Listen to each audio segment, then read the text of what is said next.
அஞ்சலி செலுத்துவார்.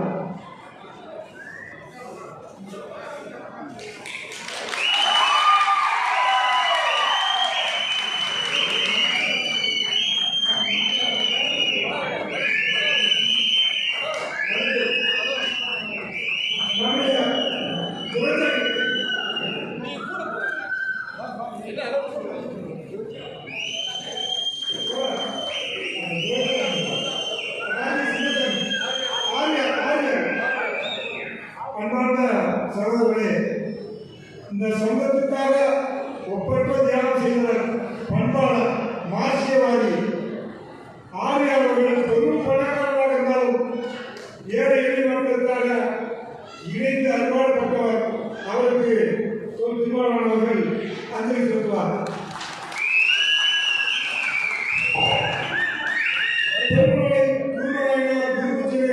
பல ஆண்டுகளாக நடத்தி சமுதாயத்துக்கு ஒரு பேர் அளித்த துரைசாமி அவர்கள் அவர்களுக்கு செலுத்துவார்.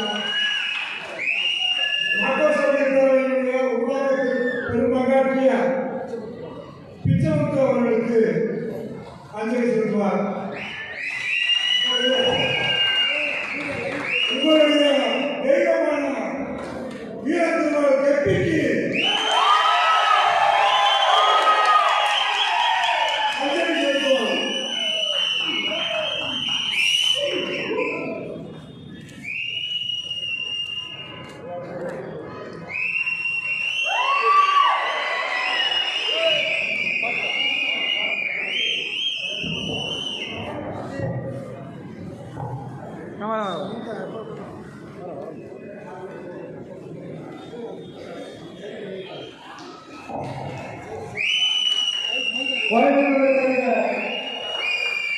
அப்போ ஆர்ஆர் சின்னசாமி அவருடைய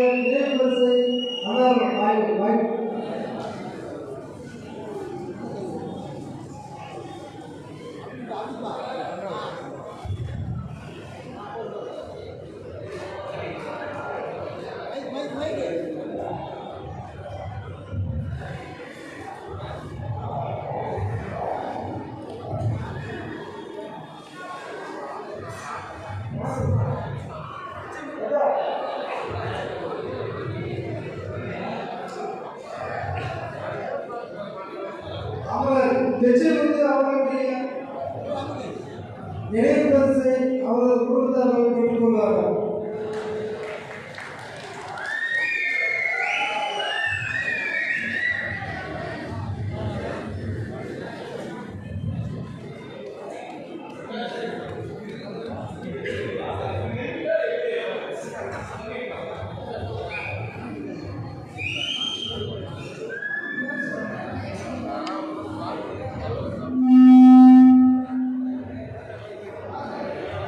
பெரியார் முன்னிட்ட தமிழ்நாட போராளி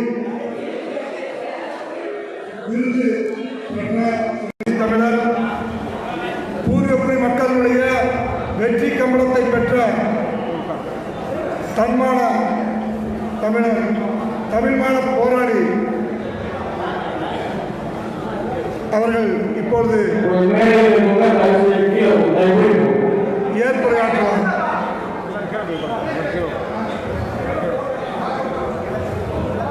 மேடையில் இருக்கிற தோழர்கள் எதிரே அமர்ந்தால் சிறப்பாக இருக்கும். தயவுசெய்து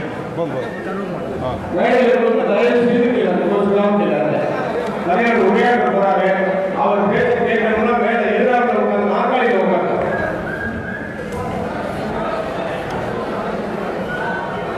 தயவுசெய்து மேடையில் இருக்கிறவங்க கீழே தயவு செய்து உட்காந்து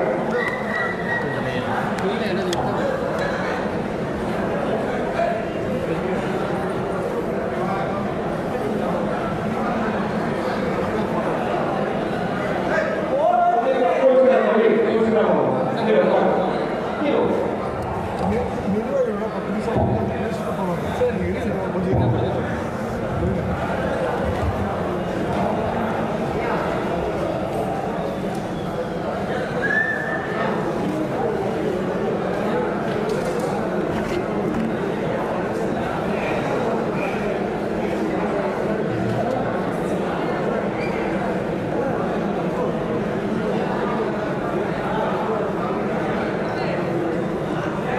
அன்பார்ந்த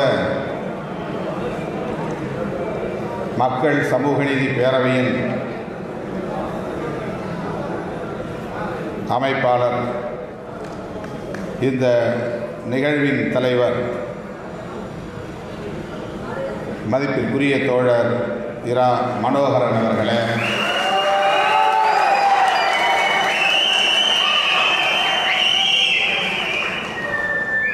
இந்த விழாவில் பங்கேற்று வாழ்த்துறை வழங்கி இந்நிகழ்வுக்கு சிறப்பு சேர்த்து விடைபெற்று சென்றிருக்கிற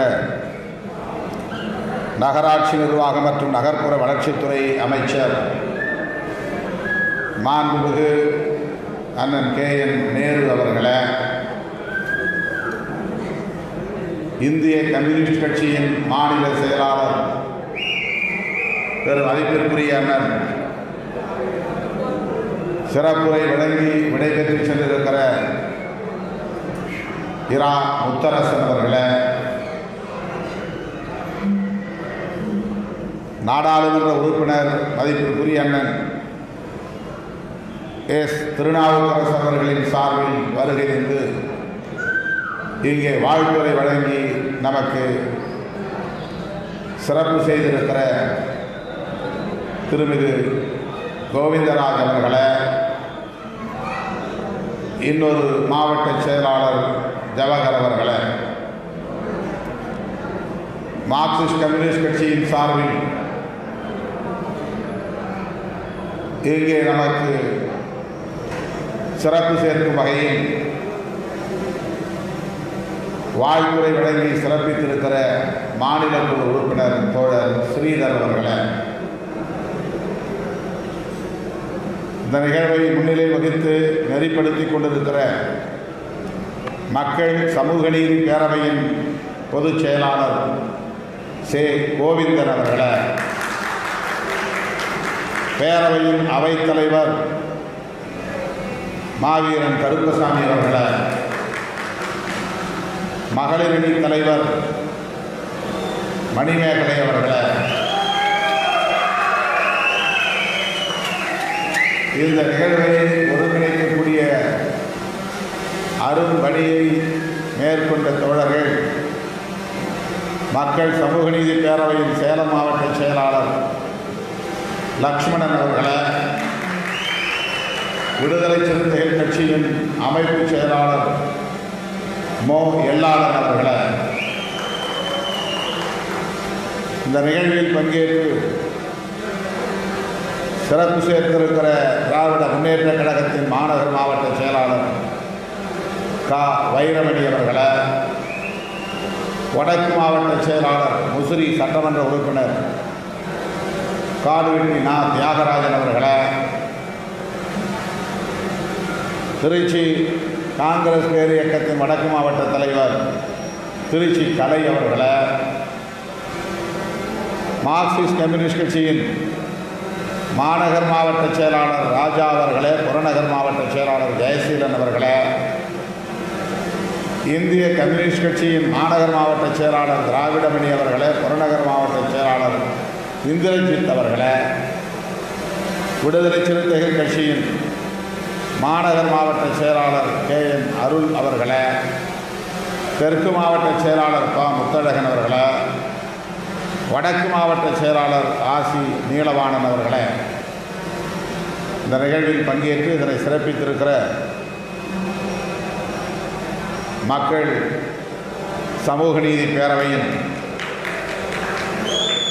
மாநில பொறுப்பாளர்களே, மாவட்ட பொறுப்பாளர்களே, மருத்துவர் VM ஜோதிமணி அவர்களே,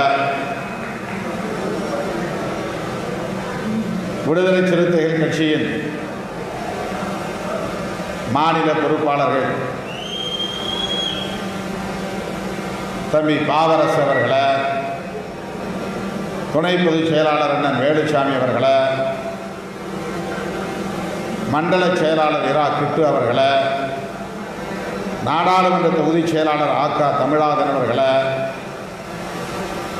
திருச்சி நாடாளுமன்ற தொகுதி செயலாளர் ஜே. தங்கதுரை அவர்களே, தொழிலாளர் விடுதலை முன்னணியின் மாநில துணை செயலாளர் நா. பிரபாகரன் அவர்களே,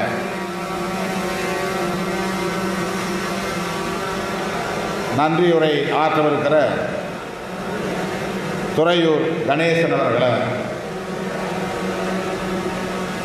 மற்றும் இந்த நிகழ்வில் பங்கேற்றதனை சிறப்பித்துக் கொண்டிருக்கிற மக்கள் சமூக நீதி பேரவையின் முன்னணி தலைவர்களை, விடுதலை சிறுத்தைகள் கட்சியின் மாநில மாவட்ட ஒன்றிய நகர பொறுப்பாளர்களை, இந்த மாபெரும் நிகழ்வில் பங்கேற்று சமுதாய வழக்கப்படி வெற்றி கம்பளம் சூட்டி கையில் செங்கோல் கொடுத்து எனக்கு பெருமை சேர்த்திருக்கிற குறும்பர் சமூகத்தை சார்ந்த பெரியவர்கள்,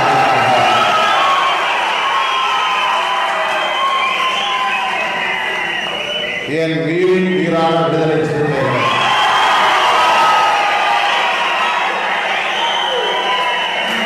உங்கள் அனைவருக்கும் என்னுடைய பணிவார்ந்த வணக்கத்தை தெரிவித்துக் கொள்கிறேன்.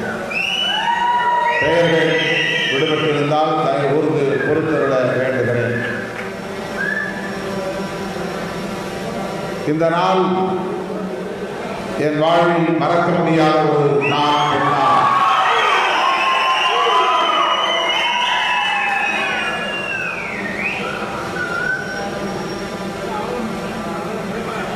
கோட்டையிலே அமர வைத்து, சிம்மாசனத்தில் அமர வைத்து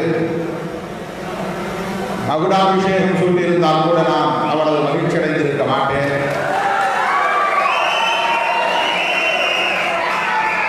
உழைக்கும் மக்களாகிய நீங்கள் என் மீது நம்பிக்கை வைத்து, பாசம் வைத்து,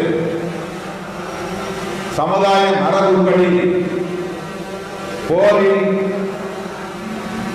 வெற்றி பெற்ற ஒருவருக்கு, தமது குலத்தை சார்ந்த ஒருவருக்கு, தனது குடும்பத்தை சார்ந்த ஒருவருக்கு, தமது ரத்த பந்தமாக இருக்கக்கூடிய சொந்தக்காரன் ஒருவருக்கு வெற்றி கம்பளம் சூட்டுவதை போல திருமாவளவருக்கு வெற்றி கம்பளம் சூட்டினார்.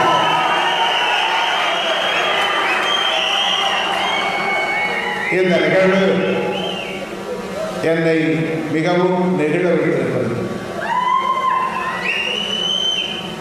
போரில் தோற்று போனால் அவர்களுக்கு வீர கம்பளம் அணிவிப்பதும், உயிரோடு திரும்பி வெற்றி வீரனாய் வருகிறவர்களுக்கு வெற்றி கம்பளம் சாத்துவதும்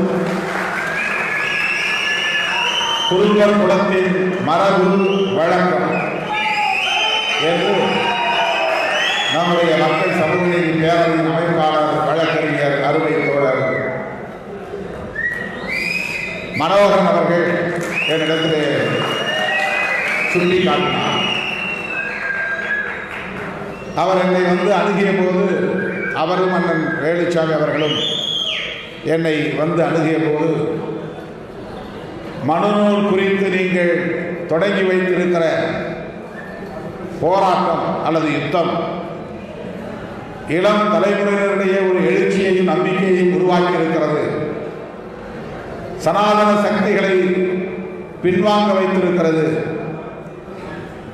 21ஆம் நூற்றாண்டில் இன்றைக்கு பெரியார் இல்லாத சூழலில், பெரியாரின் தளபதிகள் இல்லாத சூழலில், அதாவது அண்ணா, கலைஞர் என அரசியல் களத்தில் களமாடி அந்த தளபதிகள் இல்லாத சூழலில் தேர்தல் அரசியல் களத்திலே துணிந்து மனுநூலை எதிர்த்து போராடுகிற துணிச்சல் வாய்ந்த உங்களை பாராட்டுவது எங்கள் கடமை. எங்கள் சமூகத்தின் சார்பை பாராட்ட விரும்புகிறோம். எனவே ஒரு பாராட்டு விழாவுக்கு தேதி வேண்டும் என்று என்னிடத்திலே கேட்டார்கள். நான் சற்று தயங்கினேன். பாராட்டுவதற்கு இதில் என்ன இருக்கிறது?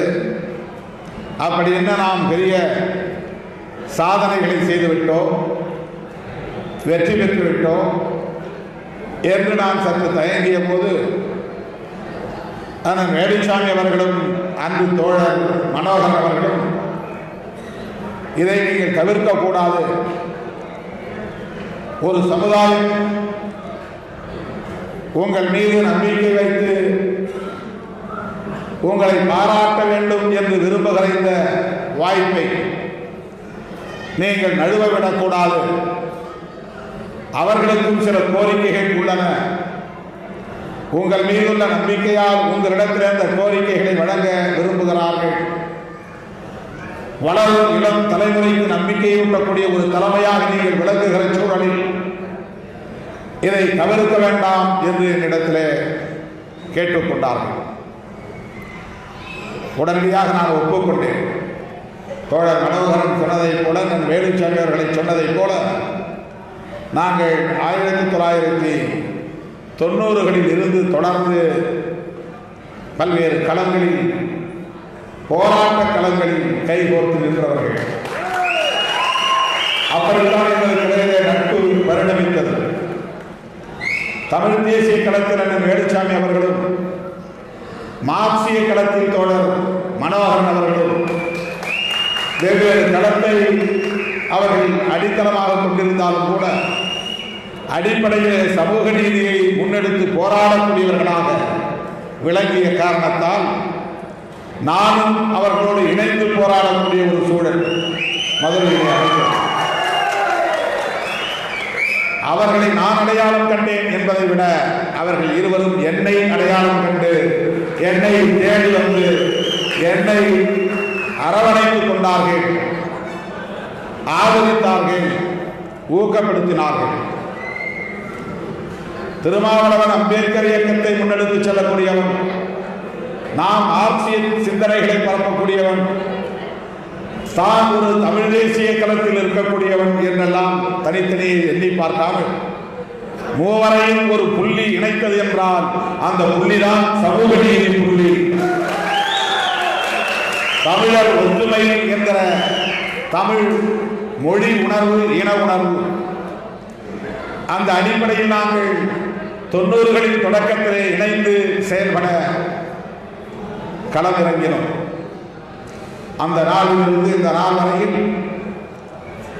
எந்த இடைவெளியும் இல்லாமல் கருத்து மாறுபாடுகள் இருந்தால் கூட அதை பொருட்படுத்தாமல் ஒடுக்கப்பட்டோரின் விடுதலைதான், உழைக்கும் மக்களின் விடுதலைதான் உண்மையான தமிழர் விடுதலையாக, தமிழ் தேச விடுதலையாக இருக்க முடியும். அதற்கு சமூக நீதி முக்கியமானது ஏற்கிற அடிப்படையிலே இணைந்து தமிழ் தேசிய களத்திலும், பாட்டாளி வர்க்க களத்திலும், ஒடுக்கப்பட்ட உழைக்கும் மக்களின் உரிமைக்கான களத்திலும், வன்கொடுமைகளுக்கு எதிரான போராட்ட களங்களிலும் நாங்கள் கைகோர்த்து தொடர்ந்து பணியாற்றி வந்திருக்கிறோம், பயணப்பட்டு வந்திருக்கிறோம். ஒரு நிலையில் அண்ணன் வேலுச்சாமி அவர்கள் தன்னை விடுதலை சிறுத்தைகள் கட்சியிலேயே இணைத்துக் கொண்டார். 10 ஆண்டுகளுக்கு மேலாக விடுதலை சிறுத்தையாக இருந்து பணியாற்றி வருகிறார். இன்றைக்கு கட்சியின் துணை பொதுச் செயலாளராகவும் பொறுப்பேற்று கருத்தியல் தளத்திலும் களத்திலும் தொடர்ந்து பங்காற்றி வருகிறார். அப்படி விடுதலை சிறுத்தைகள் கட்சியை தன்னை இணைத்துக் கொள்ளாவிட்டாலும் இவரும் விடுதலை சிறுத்தை தான் என்று எண்ணக்கூடிய வகையில் எப்போதும் விடுதலை சிறுத்தைகளோடு கைகோர்ந்து தோளோடு தோல் நின்று பணியாற்றக்கூடிய ஒரு தோழர் தான் வழக்கறிஞர் மனோகரன் அவர்கள். அவர் யாரும் தனித்து பிரித்து பார்ப்பதில்லை. மதுரை தென் மாவட்டங்களில் மட்டுமல்ல, வட மாவட்டங்களிலும் கூட. நான் தேர்தல் பாதையை புறக்கணித்த காலத்திலும் என்னை ஆதரித்தவர்கள் 2 பேரும். நான் அதிலிருந்து சற்று நழுவி அல்லது விலகி தேர்தல் பாதையை தேர்ந்தெடுத்த பிறகும் திருமாவளவனை ஊக்கப்படுத்த வேண்டியது, இந்த இயக்கத்தை வளர்த்தெடுப்பதற்கு துணை இருக்க வேண்டியது நம்முடைய கடமை என்ற அடிப்படையில் நான் போட்டியிட்ட சிதம்பரம் நாடாளுமன்ற தொகுதிக்கு வந்து மனோகரன் அவர்கள் என்ற வேலுச்சாமி அவர்களும் அந்த பகுதியில் வசிக்கக்கூடிய குடும்ப சமூகத்து மக்களிடையே வார்த்தைகளை சிதம்பரம் நாடாளுமன்ற தொகுதியிலே குடும்ப சமூகத்தை சார்ந்த மக்கள் இருக்கிறார்கள் என்பது கூட எனக்கு தெரியாது. அங்கே வாக்காளர்கள் இருக்கிறார்கள் என்பது கூட எனக்கு தெரியாது. நான் கூட அதிர்ச்சியாக அவரை பார்த்தேன். உங்களுக்கும் சிதம்பரம் தொகுதிக்கும் என்ன சம்பந்தம் என்று. அவர் இத்தனை கிராமங்களில் எனக்கு சொந்தக்காரர்கள் இருக்கிறார்கள், எமது மக்கள் இருக்கிறார்கள், உழைக்கிற மக்கள் இருக்கிறார்கள், வாக்காளர்களாக இருக்கிறார்கள், கணிசமான வாக்கு வங்கியாக இருக்கிறார்கள். அவரது வாக்குகளை நான் உங்களுக்கு ஆதரவாக திரும்ப பல வாரங்கள் அண்ணன் வேலுச்சாமி அவர்களும் அருமை தோழர் மனோகரன் அவர்களும் அங்கிருந்து இளைஞர்களை அணிதிரட்டி பணியாற்றி எனக்கு வாக்குகளை பெற்று தந்தவர்கள். ஆக அம்பேத்கர், பெரியார், மார்க்ஸ் இந்த மாமனிதர்களின் கொள்கைகளை உருவாக்கி இருந்த காரணத்தினால்தான் இன்றைக்கு நாங்கள் தொடர்ந்து பயணிக்க முடிகிறது, ஒரே களத்தில் போராட முடிகிறது. அந்த புரிதல், அந்த கொள்கை தெளிவு, அந்த கோட்பாட்டு பார்வை மனோகரன் அவர்களுக்கு இருந்ததால் தான் என் மீது அள்ளி இறைக்கப்பட்ட எந்த அவதூறையும் பொருட்படுத்தாமல் திருமாவளவன் பிற சமூகத்தின் எதிரி என்று எல்லோரும் சொன்ன நேரத்தில் திருமாவளவன் எல்லா சமூகத்திற்கும் தேவை என்று எல்லா சமூகத்திற்குமான ஒரு தலைவராக திருமாவளவன் பரிணமித்து வருகிறார் என்று பறைசாற்றக்கூடிய வகையில், உலகுக்கு உணர்த்தக்கூடிய வகையில், ஊருக்கு சொல்லக்கூடிய வகையில் மனோகரன் அவர்கள் மக்கள் சமூக நீதி பேரவையின் சார்பில் இந்த விழாவை நடத்தி குல வழக்கப்படி, சமுதாய மரபுபடி நாற்காலியில் அமர வைத்து அந்த சமூகத்தை சார்ந்த போர் வீரர்களுக்கு மட்டுமே சாத்தக்கூடிய வெற்றி கம்பளத்தை சாத்தி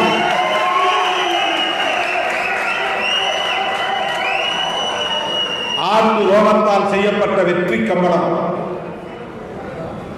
ஆட்டு ரோமத்தால் செய்யப்பட்ட மாலை, ஆட்டு ரோமத்தால் செய்யப்பட்ட காப்பு, இது ஆந்திராவில் இருந்து வந்தது. அந்த மாலை, ரோமத்தால் செய்யப்பட்ட மாலை, வெற்றி மாலை பெங்களூரில் இருந்து வந்தது. அந்த வெற்றி கம்பளம் கிருஷ்ணகிரியில் தயாரிக்கப்பட்டது. அது 47 நாள் விரதம் இருந்து ஆட்டு ரோமத்தை சேகரித்து விரதத்தில் இருந்த தோழர்கள் நெய்த கம்பளம் தான் அந்த வெற்றி கம்பளம் என்று மனோகரன் சொன்னபோது, அண்ணன் வேலுச்சாமி அவர்கள் சொன்னபோது நான் நெகிழ்ந்து போனேன். தம்முடைய குலத்தை சார்ந்த ஒருவருக்கு, தமது குருதியை சார்ந்த ஒருவருக்கு, தமது குடும்பத்தை சார்ந்த ஒரு போர் வீரனுக்கு, அதுவும் போர் களத்திலே வெற்றி பெற்று வீடு திரும்புகிற ஒரு வெற்றி வீரனுக்கு 47 நாள் விரதம் இருந்து செய்யக்கூடிய அந்த வெற்றி கம்பளத்தை திருமாவளவனுக்காக செய்து கொண்டு வந்து ஊரறிய நாடறிய பல்லாயிரக்கணக்கானவர்கள் அமர்ந்திருக்கிற ஒரு அரங்கத்தில், ஒரு அமைச்சரின் முன்னிலையில், ஒரு மார்க்சிய தொண்டர் தலைவரின் முன்னிலையில், காங்கிரஸ் பேரியக்கத்தை சார்ந்த தோழர்களின் முன்னிலையில், என் உயிரின் உயிரான விடுதலை சிறுத்தைகளின் முன்னிலையில், குருவர் சமூகத்தை சார்ந்த இளைஞர்கள் போர் வீரர்களை கூட உடையடித்து வெற்றி கம்பளத்தை தோளில் சாத்திக் கொண்டு மேடையிலே வந்து எனக்கு வெற்றி கம்பளத்தை சாத்தினார்கள், வெற்றி மாலையை சூட்டினார்கள், கையில் அந்த காப்பினை கட்டினார்கள். குறும்பர் சமூகத்து தாய்மார்கள் நவதானியங்களை கொண்டு வந்து குலதெய்வத்திற்கு படைப்பதை போல, குலதெய்வத்தின் காரணியில் கொண்டு வதை போல நவதானியத்தை பானைகளில் கொண்டு வந்து 9 பானைகளில் 9 தானியங்களை கொண்டு வந்து அவை அனைத்தையும் நான் வாங்கி இன்னொரு பானையில் கொட்டி வைக்கக்கூடிய அந்த சடங்கு இங்கே செய்யப்பட்டது. இப்படிப்பட்ட சடங்கு சம்பிரதாயங்களில் ஊரில் நிலைத்து கிடக்கிற சமூகம் அதை யாருக்கு செய்ய வேண்டும் என்று தீர்மானிக்கிற போது, அதை எத்தகைய தகுதி படைத்த ஒருவருக்கு செய்ய வேண்டும் என்று தீர்மானிக்கிற போது எல்லோரும் ஒருமித்த முடிவெடுத்தால்தான் அது சாத்தியம். ஒரு தனிநபரோ ஒரு தனி இயக்கமோ ஒரு முடிவெடுத்து விட முடியாது. ஏனென்றால் குல மரபு வலிமையானது, சமுதாய மரபு வலிமையானது. ஆகவே அந்த சமூகத்தில் இருக்கிற ஒவ்வொருவரும் அதிலே உடன்பட்டால்தான், மனமுவந்து ஏற்றுக்கொண்டால்தான், இது தகுதியான நபருக்குத்தான் நாம் செய்கிறோம் என்று அவர்கள் உடன்பட்டால்தான், ஏற்றுக்கொண்டால்தான் அதை செய்ய முடியும். அப்படி ஒரு சமூகமே ஏற்றுக்கொள்ளக்கூடிய வகையில் அந்த சமூகத்தை சார்ந்த தாய்மார்கள் களையத்திலே தானியங்களை சுமந்து வந்து இங்கே கொட்டி தமது அன்பை, மகிழ்வை, பாசத்தை, ஆதரவை வெளிப்படுத்தக்கூடிய வகையிலே அந்த சடங்கை நடத்திய போது நான் எப்படி உங்களுக்கு நன்றி சொல்வது என்று தெரியாமல் அந்த நொடியிலிருந்து இன்னும் அப்போது ஏற்பட்ட அந்த தாக்கத்திலிருந்து இன்னும் நான் மீட்சி பெறவில்லை. அந்த அதிர்வலைகள் இன்னும் என் உடலிலிருந்து விலகவில்லை. எப்படி நன்றி சொல்வது என்று இன்னும் நான் திணறிக் கொண்டிருக்கிறேன். ஏனென்றால் உங்களுக்கு தெரியும், என்னை அண்ணன் வேலுச்சாமி நன்கு அறிவார், தோழர் மனோகரன் நன்கு அறிவார். ஒளிவு மறைவு எதுவும் இல்லை. சொல்ல போனால் நான் பொதுவாழ்வில் அடியெடுத்து வைத்த நாளிலிருந்து அவர்கள் எனக்கு பழக்கம். மதுரையில் தான் என் பொது வாழ்க்கை என்பது தீவிரமாக தொடங்குகிறது. சென்னையிலே நான் சட்டக்கல்லூரி மாணவராக இருந்த காலத்தில் ஈழத்தமிழர் விடுதலைக்கான போராட்டக் களங்களில் நான் பங்கேற்றாலும் கூட என்னுடைய 27வது வயதிலே விடுதலை சிறுத்தைகள் கட்சியின் தலைவராக நான் பொறுப்பேற்ற காலத்தில் இருந்து ஏறத்தாழ 32 ஆண்டுகளாக என்னை நன்கு அறிந்திருக்கக்கூடிய தோழர்கள் தான் அண்ணன் வேலுச்சாமி அவர்களும் அருமை தோழர் மனோகரன் அவர்களும். ஆகவே நான் எத்தகைய அரசியல் கொள்கைகளை உள்வாங்கி இருக்கிறேன், எத்தகைய கொள்கை புரிதலை கொண்டிருக்கிறேன், எப்படி எல்லா சமூகத்தினரின் நலன்களுக்காக நான் என்னை ஒப்படைத்துக் கொண்டிருக்கிறேன், எந்த ஒரு சமூகத்திற்கும் எதிராகவும் நான் சிந்தித்ததில்லை, செயல்பட்டதில்லை என்பதை நுட்பமாக புரிந்து வைத்திருப்பவர்கள் அண்ணன் வேலுச்சாமி அவர்களும் அருமை தோழர் மனோகரன் அவர்களும். அதனால்தான் என் மீது அபாண்டமான பழியை சுமத்திய போது எனக்கு நேரில் வந்து ஆறுதலை சொன்னவர்கள். அதனால்தான் இவரை நாம் அப்படி ஒதுக்கிவிடக் கூடாது, தனிமைப்படுத்துவதற்கு அனுமதித்துவிடக் கூடாது, இவர் மீதான கலக்கத்தை நாம் துடைத்தாக வேண்டும், இவர் எல்லோருக்குமானவர், எங்களுக்குமானவர் என்று குடும்ப சமூகத்தின் சார்பில் இந்த விழாவை எடுப்பதற்கு அருமை தோழர் மனோகரன் அவர்கள் இந்த முயற்சியை மேற்கொண்டு இன்றைக்கு வெற்றிகரமாக இதை நிகழ்த்திக் கொண்டிருக்கிறார். எந்த கட்சியையும் அவர் கூப்பிட விரும்பவில்லை, எந்த தலைவரையும் அழைக்க விரும்பவில்லை. இது எங்கள் குடும்ப விழாவை போல நீங்களும் நாங்களும் கலந்து கொள்கிற விழாவாகவே இது அமைய வேண்டும் என்று தோழர் மனோகரன் விரும்பினார். ஆனாலும் நாம் எல்லோரும் வேண்டும், தோழமை கட்சிகளின் தலைவர்களையும் நாம் அழைப்போம் என்று நான் விடுத்த வேண்டுகோளின் அடிப்படையில் பெருமதிப்பிற்குரிய மாண்புமிகு அமைச்சர் அண்ணன் கே நேரு அவர்களும் இன்றைக்கு கம்யூனிஸ்ட் கட்சிகளின் தலைவர்களும் காங்கிரஸ் கட்சியின் தலைவர்களும் இந்த மேடைக்கு வந்து நமக்கு பெருமை சேர்ந்திருக்கிறார்கள். அவர்களின் முன்னிலையில் திருமாவளவன் அனைவருக்குமானவர் என்று மனோகரன் மட்டுமல்ல ஒட்டுமொத்த குடும்ப சமூகம் இன்றைக்கு பிரகடனம் செய்திருக்கிறது. இது ஒரு வரலாற்று பிரகடனமாக நான் பார்க்கிறேன். தனிப்பட்ட முறையிலே திருமாவளவன் வாழ்க்கையில் இது ஒரு திருப்பம் என்று நான் பார்க்கிறேன், இது ஒரு திருப்ப உடை என்று நான் பார்க்கிறேன். இதற்கு பிறகுதான் நான் எல்லோருக்குமானவனாக செயல்படப் போகிறேன் என்று நான் சொல்லவில்லை. இத்தனை ஆண்டுகளாக நான் எல்லோருக்குமானவனாக போராடி இருக்கிறேன், பாடுபட்டிருக்கிறேன். ஆனால் இன்றைக்கு அதற்குரிய அங்கீகாரத்தை இந்த சமூகம் வழங்கியிருக்கிறது, மக்கள் சமூக நீதி பேரவை வழங்கியிருக்கிறது.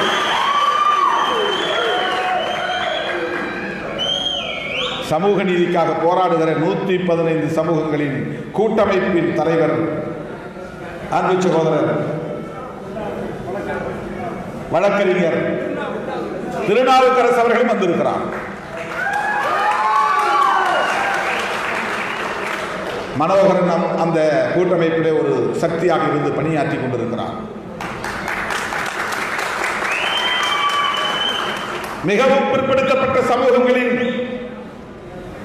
நலன்களுக்காக, சமூக நீதிக்காக போராடக்கூடிய ஒரு கூட்டமைப்பு மனோகரன் அவர்களின் முன்மொழிவை வழிமொழிகிறது.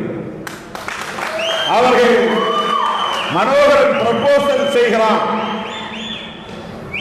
கூட்டமைப்பின் சார்பில் அருமை தோழர் திருநாவுக்கரசு வழக்கறிஞர் அவர்கள் இந்த மேடையில் வந்து பேசுவதன் மூலம் அதை செகண்ட் செய்கிறார் அல்லது என்டார்ஸ் செய்கிறார். அப்படித்தான் இதை நான் பார்க்கிறேன். ஓட்டுக்காக ஏதோ ஒப்புக்காக மேடையிலே சில இயக்கங்களை கூட்டி வைத்து அவர்களை தோழமை சக்திகளாக காட்டிவிட்டு பிறகு அவர்களை வஞ்சிக்கக்கூடிய செயலை ஒருபோதும் திருமாவளவன் செய்ய மாட்டார்.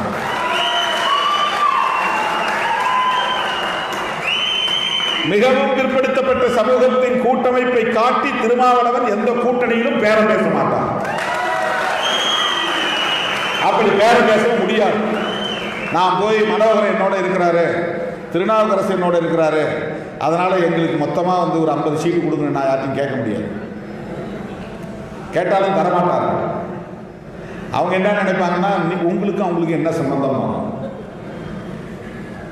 எங்களுக்கு சம்பந்தம் உண்டு என்று சொல்லுகிற நிகழ்ச்சி தான் இந்த நிகழ்ச்சி. எல்லோரையும் எல்லா சமூகத்தினரையும் ஒரு புள்ளி இணைக்கிறது. சமூக நீதி புள்ளி, சோஷியல் ஜஸ்டிஸ்.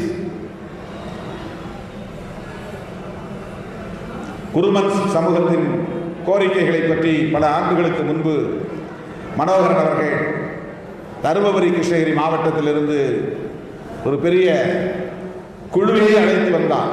அவர்களின் கோரிக்கையை நான் அன்றைய முதல்வர் கலைஞரிடத்தில் எடுத்துச் சொல்லி பாராளுமன்ற வரையில் அது சென்று அந்த கோரிக்கை நிறைவேற்றப்பட்டது.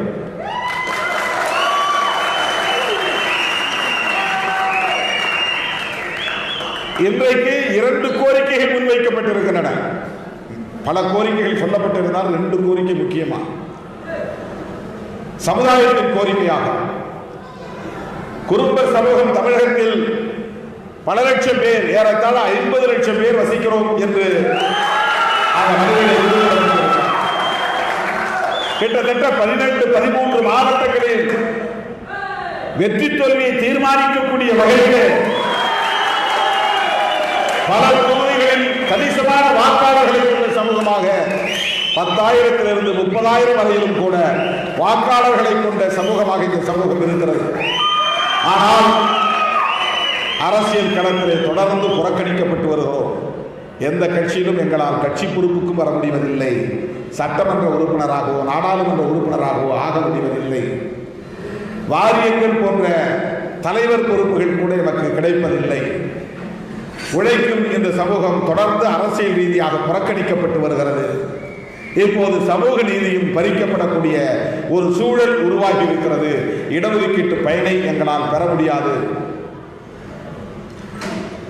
மிகவும் பிற்படுத்தப்பட்டவருக்கு என்று இருந்த 20% எடப்பாடி பழனிசாமி அவர்களின் தலைமையிலான அதிமுக அரசு 3ஆக பங்கு போட்டு கொடுத்து விட்டது. மிகவும் பிற்படுத்தப்பட்ட ஒரு சமூகத்தின் அந்த தொகுப்பிலே கிட்டத்தட்ட 108 சமூகங்கள் இருந்தன.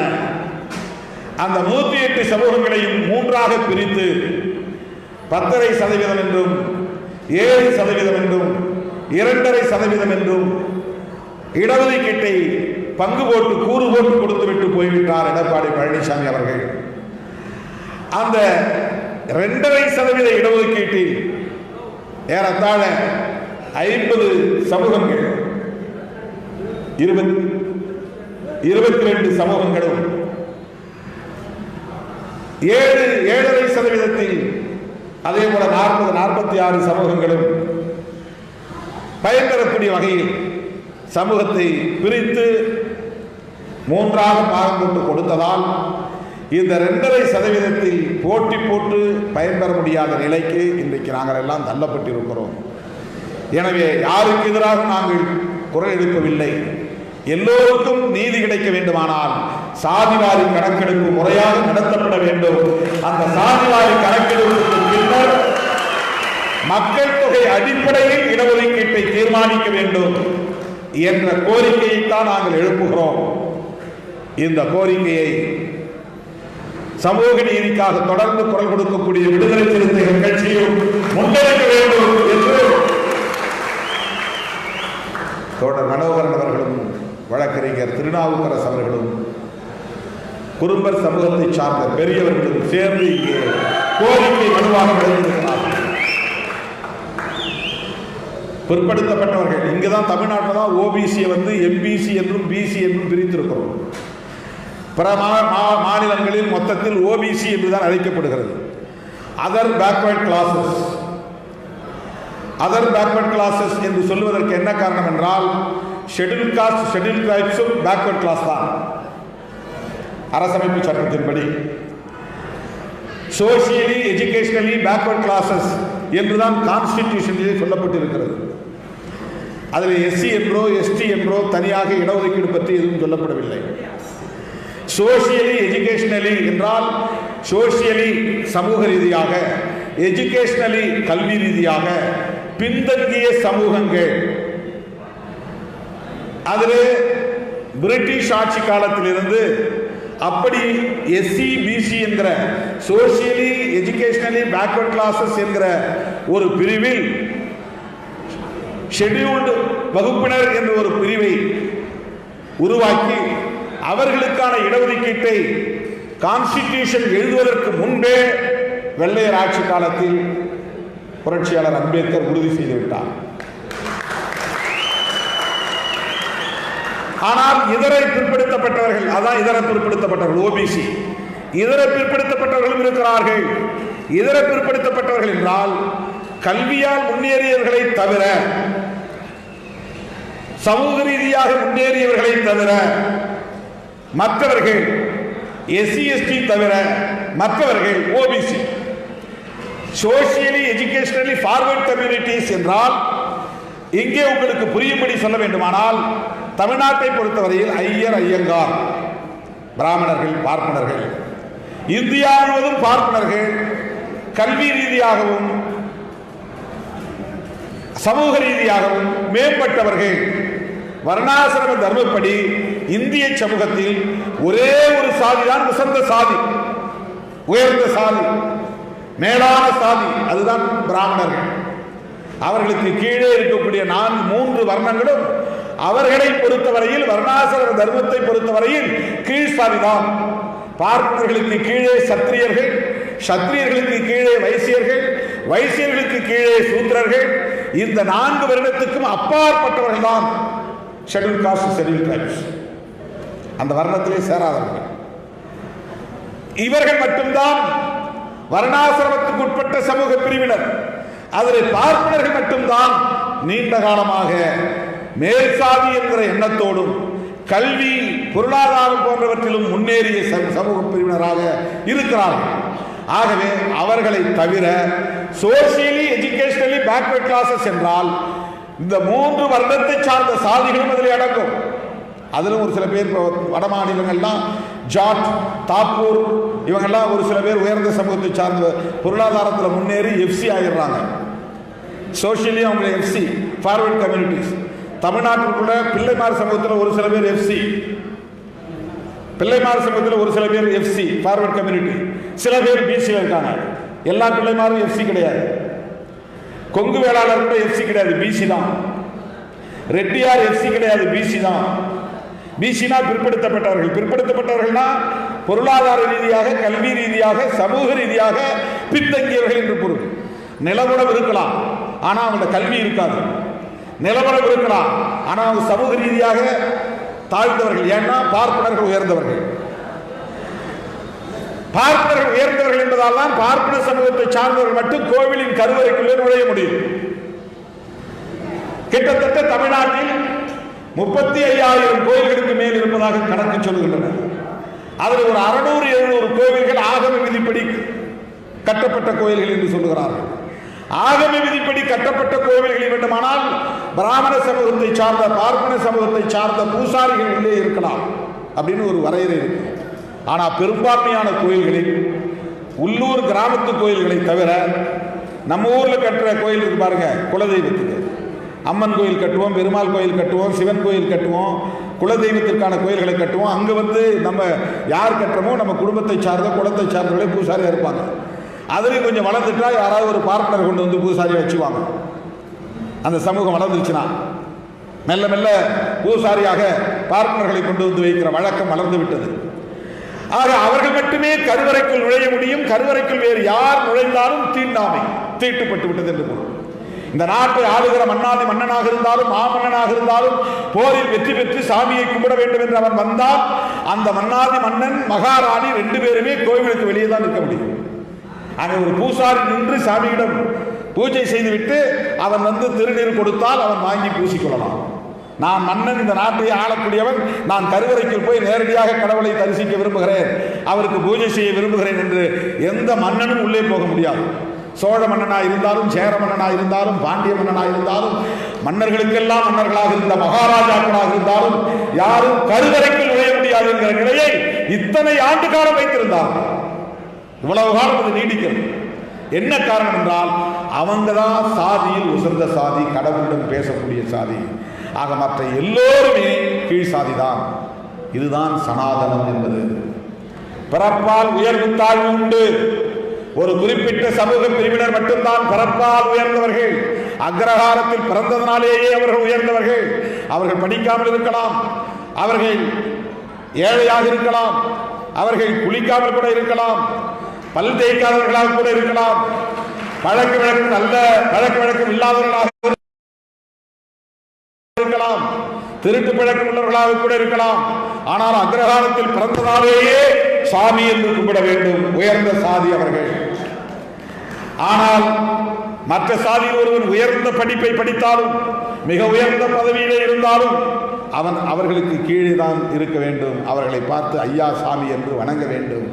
இந்த முறையை உருவாக்கியதற்கு பெயர் தான் சனாதனம் என்பது. 2 நாளைக்கு முன்னாடி வாட்ஸ்அப் கும்பிட உள்ள போறான், சாமி கும்பிட கோயிலுக்கு போறான். போன உடனே பூசாரி வந்து அவன்கிட்ட ஏதோ வாங்கிட்டு உள்ள போறாரு. அவர் போகும்போது இவனும் பின்னால உள்ள போயிடறான். அவன் போய் திரும்பி பார்க்கறான். திரும்பி பார்த்தா இவன் உள்ள வந்து பார்த்தான், அதிர்ச்சி அடைஞ்சு இடிச்சு வெளியே தரான். வெளியே போய் நில்லு, வெளியே போய் நில்லு. அவன் உலகமே கொண்டாடக்கூடிய மாவீரன், வெண்கல பதக்கம் வாங்கிட்டு வந்துருக்கிறான் போட்டியில். ராணுவத்திலும் அவன் பெரிய பதவியில் இருக்கிறான். ஆனால் அவன் அந்த கருவறைக்குள்ளே நுழைந்த உடனே அலறி அடித்துக் கொண்டு அந்த பூசாரி, அந்த அர்ச்சகர், அந்த பிராமண வகுப்பை சார்ந்தவர் அவரை வெளியே தள்ளுறான், வெளியே தள்ளுறான். இதுதான் சனாதனம். இந்தியாவின் குடியரசுத் தலைவராக இருந்த ஆர் வெங்கட்ராமன் அவர்கள் ஒரு கோயிலுக்குள்ளே சாமி கும்பிட போன போது சட்டையை கழட்டிட்டு உள்ளவா, அது கருவறைக்குள் இல்லை, கோயிலுக்கு முன்னால் தரிசனம் பண்ணுறதுக்கு கருவறைக்கு வெளியே நிற்பதற்கே சட்டையை கழட்டிட்டு உள்ள வந்தால் தான் உள்ள விடும், அவர் உள்ள போக முடியும். அதுதான் சனாதனம். அவர் ஐயர் குடும்பத்தை சார்ந்தவராக இருந்தாலும் கூட, ஜனாதிபதியாக இருந்தாலும் கூட, ஐயர் சமூகத்திலும் வேறுபாடு இருக்கிறது. ஐயர் எல்லாருமே உயர்ந்தவர் கிடையாது. ஐயர்ல வந்து சாமி கும்பிடுற ஐயர் வேற, பூஜை செய்கிற ஐயர் வேற, சுடுகாட்டில் அந்த பணிவிடைகள் செய்கிற ஐயர் வேற.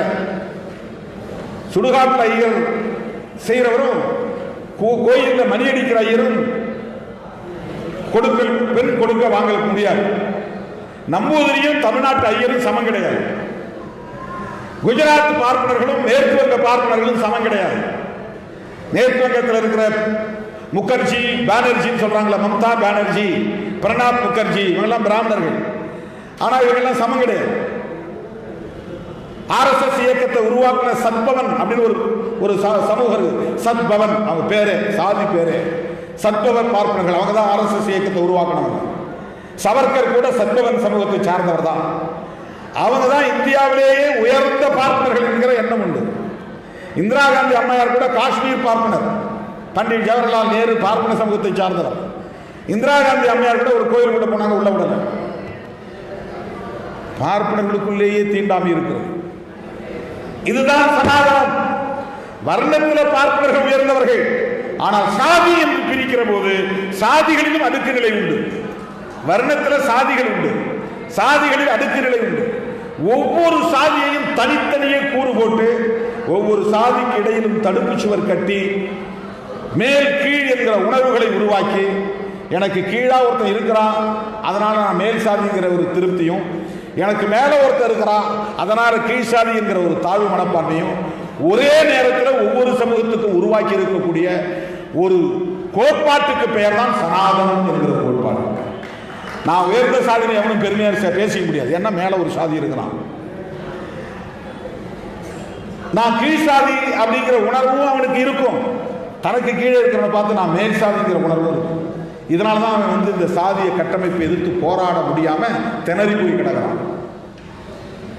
இந்த சமூகத்தை இதை நுட்பமாக பார்த்த பெரியவர்கள் தான் புரட்சியாளர் அம்பேத்கர் அவர்களும், தந்தை பெரியார் அவர்களும், மகாத்மா ஜோதிபா புலே அவர்களும், பசவா கர்நாடகத்தில் பசவப்பா அவர்களும், கேரளாவிலே நாயனார் அவர்களும், நாராயணகுரு கேரளாவிலே நாராயணகுரு அவர்களும், சாமித்தோப்பிலே ஐயா வைகுண்டர் அவர்களும், இவங்கெல்லாம் இதை எதிர்த்து தான் போராடினாங்க. இதை எதிர்த்து தான் போராடினாங்க. இப்படிப்பட்ட இந்த நிலையில் சனாதனம் என்பது மனிதர்களை கூறு போட்டு வைத்திருக்கிறது.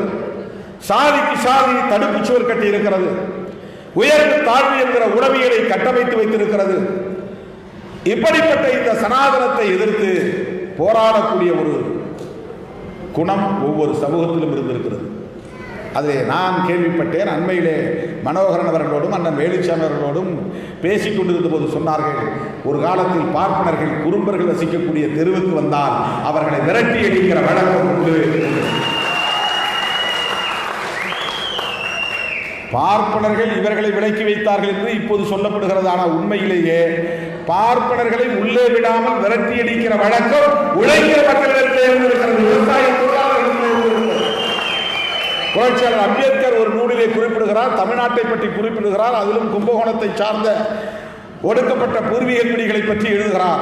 கும்பகோணம் பகுதியிலே தலித் மக்கள் குடியிருக்கிற பகுதிகளுக்கு பார்ப்பனர்கள் வந்தால் சாணி சட்டியிலே சாணத்தை கரைத்து தொடர்பத்தால் துவைத்து அடித்து விரட்டுகிற வழக்கம் அந்த மக்களிடத்திலே இருந்திருக்கிறது. பார்ப்பனர்களை விரட்டி அடிக்கிற வழக்கம் கும்பகோணம் வட்டாரத்தில் வாழ்ந்த பறையர்குடி மக்களிடம் இருந்தது என்று இதே சொல்லை பயன்படுத்தி இருக்கிறார் புரட்சியாளர் அம்பேத்கர் அவர்கள்.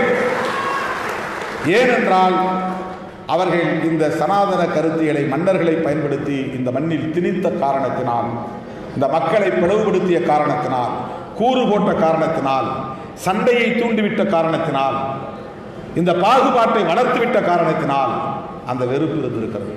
அதைவிட முக்கியமாக இன்னொரு வரலாற்று ஆய்வும், பெரிய ஞானிகள் வல்லுநர்கள் எல்லாம் செய்த ஆய்வு, இப்போதும் பல ஞானிகள் தோழர்கள் ஆராய்ச்சியாளர்கள் அதையெல்லாம் ஆய்ந்து வருகிறார்கள். இந்த குறும்பர் சமூகத்தை பற்றிய ஆய்வை கூட சொன்னார்கள். மனோகரன் சொன்னார், அண்ணன் வேலுச்சாமியும் சொன்னார், சில தோழர்கள் எழுதிய கட்டுரைகளையும் இடத்தில் கொடுத்திருக்கிறார்கள். ஒரு காலத்தில் குறும்பர் சமூகத்தை சார்ந்தவர்கள் பௌத்தர்களாகவோ சமணர்களாகவோ அல்லது ஆசீவகத்தை பின்பற்றக்கூடியவர்களாகவோ வாழ்ந்திருக்க கூடும். அந்த மரபை சார்ந்தவர்கள் இந்தியா முழுவதும் அசோக சக்கரவர்த்தி ஆண்ட காலத்தில் இந்தியா முழுவதும் பெரும்பான்மை சமூகம் பௌத்த சமூகமாகத்தான் இருந்தது. எல்லாருமே பௌத்தத்தை பின்பற்றக்கூடியவர்களாக தான் இருக்கும். கொஞ்சம் அங்கொன்று இங்கொன்று வேற சமூகங்கள் இருந்திருக்கலாம். அசோகர் மாமன்னர், அந்த காலகட்டத்தில் அசோகரும் பௌத்த மன்னர் தான், கனிஷ்கர் பௌத்த மன்னர் தான், ஹர்ஷவர்தன் பௌத்த மன்னர் தான். அந்த மன்னர்கள் எல்லாம் பௌத்தத்தை ஏற்றுக்கொண்டு இந்திய சமூகத்தின் பெரும்பான்மை மக்களை பௌத்தர்களாக்கி அவர்களை வழிநடத்தி வந்திருக்கிறார்கள். பௌத்தத்தையும் சமணத்தையும் அழித்தொழிப்பதற்காக சனாதனம் வெகுண்டெழுந்தது. பார்ப்பனர்களின் கோரிக்கையை அல்லது அவர்களின் தேவையை நிறைவேற்றக்கூடிய வகையில் பல்லவ காலத்து மன்னர்கள் அவர்களுக்கு துணையாக மாறினார்கள் என்றும், அதன் பிறகு தொண்டை நாட்டு மன்னர்கள் சேர சோழ பாண்டிய மன்னர்களும் கூட பிற்காலத்திலே அவர்களுக்கு பணிந்து போனார்கள் என்றும், அதன்படிதான் மெல்ல மெல்ல இங்கே பௌத்தம் சமணம் போன்றவை தமிழ்நாட்டிலும் இந்திய அளவிலும் அழித்தொழிக்கப்பட்டது என்றும் சொல்லப்படுகிறது. இது வரலாறு. நான் வரலாற்றை தான் பேசுகிறேன். இதை பேசியதற்காகத்தான் நான் இந்து கோயில்களை இடிக்க சொன்னேன் என்று இந்த சங்கிகள் எல்லாம் திருப்பிவிட்டார்கள், திரித்து கூறினார்கள். நான் ஒரு வரலாற்று ஆய்விலிருந்து ஜமனதாஸ் ஒருத்தன் ஆய்வு பண்ணி PhD வாங்கியிருக்கான். அப்படி PhD வாங்கினதை எடுத்து மேற்கோள் காட்டி நான் பேசினேன். திருப்பதி ஏழுமலையான் கோவிலை பற்றி அவன் ஒரு ஆய்வு செய்திருக்கிறான். அவன் என்ன சொல்றான்னா, அங்க இருக்கிற ஏழுமலையான் வேறு யாரும் இல்லை, கௌதம புத்தர் தான் அப்படின்னு அவன் சொல்றான். அதுக்கு PhD கொடுத்துருக்காங்க. PhD கொடுத்தவங்க போய் அவன் கேட்கணும், திருமாவளவனை கேட்கக்கூடாது. ஒரு 2 மாசம் கழிச்சு எனக்கு தெரிந்த ஒரு ஜெயின் சமூகத்தை சார்ந்த சமண சமூகத்தை சார்ந்த ஒரு பெரியவர் மார்வாடி சேர்ந்து அவர் வந்து என்னை பார்த்தார். அவர் எனக்கு ஒரு புத்தகத்தை கொடுத்தார். அவர் என்ன சொன்னார்னா, அது ஒரு காலத்தில் சமணர் கோவிலா இருந்தது அப்படின்னு அவர் சொல்றார். மகாவீரரும் கௌதம புத்தரும் சமகாலத்தில் தோன்றிய தலைவர்கள். சில 10 ஆண்டுகள் தான் வித்தியாசம் இருக்கும். கிமு 520க்கு முன்பு சமகாலத்தில் தோன்றிய தலைவர்கள். அவங்க 2 பேருமே கடவுள் வழிபாட்டை சொல்றவங்க கிடையாது. கடவுள் உண்டு, கடவுளுக்கு வழிபாடு செய்யணும்லாம் சொல்லலை. அவங்க சமூக ஒழுங்கை, சோசியல் ஆர்டர், டிசிப்ளின் பற்றி சொன்னவங்க. இப்படி தான் மனிதன் பிறந்தா அவன் இப்படி தான் வாழணும், ஒரு நாள் கடமை என்ன செய்யணும், எப்படி அவன் வந்து பொய் சொல்லாமல் இருக்கணும், அவன் இந்த உணவை தான் உண்ணணும், இந்த மாதிரி தான் குளிக்கணும், இந்த மாதிரி தான் வந்து வாழணும், அவன் மனம் நிம்மதியாக இருக்கணும்னா இந்த ஒழுக்கங்களை எல்லாம் பின்பற்றினால் அவன் நிம்மதியாக இருக்க முடியும், உயிர்களுக்கு தொல்லை செய்யக்கூடாது, பிற உயிர்களை கொலை செய்யக்கூடாது, இந்த மாதிரி சில கருத்துக்கள் எல்லாம் அவங்க சொல்கிறாங்க. அதில் சமணத்துக்கும் பௌத்தத்துக்கும் கொஞ்சம் வேறுபாடுகள்லாம் இருக்குது. பௌத்தத்தில் சொல்லப்படக்கூடிய கருத்துக்கள் எல்லாம் சமணத்திலும் சொல்லப்படும், சமணத்தில் சொல்லப்படுவதெல்லாம் பௌத்தத்திலும் உண்டு. அதனால் இந்த 2 மதத்தையுமே கடவுள் இல்லை என்று சொல்லுகிற நாத்திக மதங்கள் என்று பரப்பினார்கள். நாத்திக மதங்கள் யாரும் இப்போ நாம் யாரை கும்பிட்றோம்? உண்மையிலேயே பிறந்து வாழ்ந்து வீரனாய் மடிந்த வானம் குறும்பனை குலதெய்வமாக புராணத்தில் வரக்கூடிய கடவுள் அல்ல. இவர் புராண கடவுள் அல்ல, குடும்ப கடவுள். அவருடைய மனைவி கெப்பியை தெய்வமாக வணங்குகிறோம். கெப்பிக்கு பிறப்பு உண்டு, கெப்பிக்கு வாழ்க்கை உண்டு, கெப்பிக்கு வரலாறு உண்டு. கெப்பி தன் கணவன் இறந்த பிறகு போராடி வெற்றி பெற்றிருக்கிறார், போர் வீரர்களை வீழ்த்தியிருக்கிறார். அப்ப கெப்பியை தெய்வமாக கும்பிடுவது என்பதுதான் குல தெய்வம் பேரு. அந்த தெய்வம் வேற. சிவபெருமான நம்ம பார்க்கல, மகாவிஷ்ணு நம்ம பார்க்கல. அவங்கள பிறந்த வரலாறுலாம் வேற மாதிரி சொல்றாங்க, புராணமாக சொல்றாங்க. ஆனா இவங்க வந்து அப்பா அம்மாவுக்கு நம்மள மாதிரி பிறந்து ஒரு சமூகத்தை வழிநடத்தி அவர்களை காக்கிற பாதுகாப்பு அரணாக இருந்து போரில் மாண்டிருக்காங்க. ஒரு சோழ சக்கரவர்த்தி தான் அவரை வென்றதா இந்த குறிப்பு கொடுத்தாங்க. அங்கு சென்னையில் புழல் இருக்கிற பகுதியில் பாருங்க, அந்த புழல் கோட்டையை ஆண்ட மன்னன் வானம் குறும்பன். ஒரு சோழ மன்னன் படையெடுத்து போய் 2 பேருக்கு இடையில் நடந்த யுத்தத்தில் இவர் வீழ்த்தப்பட்டிருக்கிறார். இது வரலாறு. ஆகவே அவருக்கு இங்கே ஒரு நினைவு மண்டபம் வேண்டும், மணிமண்டபம் வேண்டும், திருவுருவச் சிலையை இது குருபர் சமூகத்தின் கோரிக்கை, ஜனநாயக பூர்வமான கோரிக்கை. குலதெய்வ வழிபாடு என்பது இப்படித்தான் உருவானது. நடுகள் நட்டு வணங்குகிற வழிபாட்டு முறை. இப்ப இன்றைக்குத்தான் ஒரு தகவல் எனக்கு தெரிந்தது. சிவபெருமானை வணங்கி வழிபட்டவர்களும் சிவனை தரிசித்தவர்களும் 63 நாயன்மார்களும் பெருமிழலை குடும்ப நாயனார் என்ற ஒரு தகவலை இன்றைக்குத்தான் நான் அறிந்து கொண்டேன். போகிற போக்கில் படிச்சிருக்கோம், ஆனா அவர் குறும்பர் சமூகத்தை சார்ந்தவர்கள்லாம் மனசுல நிக்கல. போகிற போக்கில் எல்லா பேரும் 63 பேரும் நம்ம படிக்கிறோம், நந்தன் படிக்கிறோம். நந்தன் வந்து பறையக்குடியை சார்ந்தவர் என்று யாருக்கும் தெரியாது, பெரிய புராணம் தான் சொல்லுது. சேக்கிழார் எழுதிய பெரிய புராணம் தான் அவர் இந்த குலத்தை சார்ந்தவர் புலையர் என்று சொல்லுகிறார். அதை பார்க்காம நம்ம நாயன்மார் வரலாறு படிச்சா ஸ்ரீ நந்தன் என்று படித்து விட்டு போயிடுவோம். நந்தன் நாயனார் அப்படின்னு படிச்சு போயிடுவோம். அந்த மாதிரி பெருமிழலை குறும்ப நாயனார் குறும்பர் குடியில் பிறந்தவர். அவர் சிவபெருமானை தரிசித்திருக்கிறார், சிவத்தொண்டராக வாழ்ந்திருக்கிறார். அவருக்கு தேவமலை பகுதியிலே ஆண்டுதோறும் விழா எடுக்கிறோம். அப்படி விழா எடுக்கிற இடத்தில் அவருக்கு ஒரு மணிமண்டபம் தேவை. 2வது கோரிக்கையிலே இது முக்கியமான கோரிக்கை. இந்த 2 பேருக்கும் இங்கே மணிமண்டபம் தேவை.